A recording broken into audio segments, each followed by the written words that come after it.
আসসালামু আলাইকুম রহমতুল্লাহ। আজ আমরা আলোচনা করব সহিহ বুখারীর ২ নম্বর হাদিস সম্পর্কে। এই হাদিসটি বর্ণনা করেছেন উম্মুল মুমিনিন হজরত আয়েশা রাদিয়াল্লাহু আনহা। হারিস ইবনু হিশাম রাদিয়াল্লাহু আনহু আল্লাহ রসুল সাল্লাল্লাহু আলাইহি সাল্লামকে জিজ্ঞেস করলেন, হে আল্লাহ রসুল, আপনার নিকট ওয়াহি কিভাবে আসে?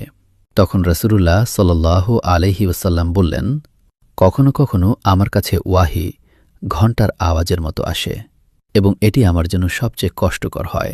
তারপর যখন তা শেষ হয়, ফেরেশতা যা বলেন আমি তা মুখস্থ করে নেই। আর কখনো কখনো ফেরেশতা মানুষের রূপ ধারণ করে আমার কাছে আসেন এবং তিনি আমার সাথে কথা বলেন, আমি তা মুখস্থ করে নেই।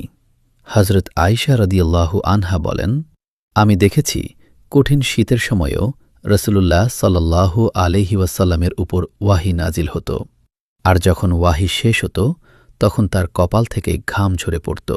এই হাদিসের অর্থ হল, আল্লাহর পক্ষ থেকে ওয়াহি নবী সাল্লাল্লাহু আলাইহি ওয়াসাল্লামের উপর খুবই ভারী ও গুরুত্বপূর্ণভাবে নাজিল হতো।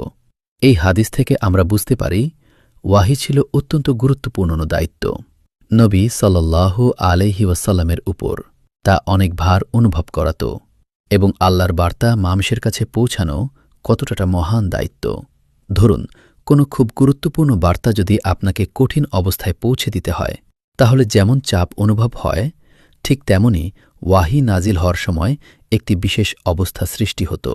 এই হাদিস আমাদের শিক্ষা দেয়, আল্লাহর ওহী অত্যন্ত গুরুত্বপূর্ণ নবী সাল্লাল্লাহু আলাইহি ওয়াসাল্লামের উপর দায়িত্ব ছিল অনেক ভারী, এবং ইসলাম আমাদের কাছে কিভাবে এসেছে তা বুঝতে সাহায্য করে সহিহ বুখারী হাদিস নম্বর ২। তাই আমরা চেষ্টা করি এই শিক্ষাগুলো জীবনে মেনে চলার। আল্লাহ আমাদের সবাইকে সঠিক বুঝ ও আমল করার তাওফিক দান করুন। জাযাকাল্লাহু খাইরান।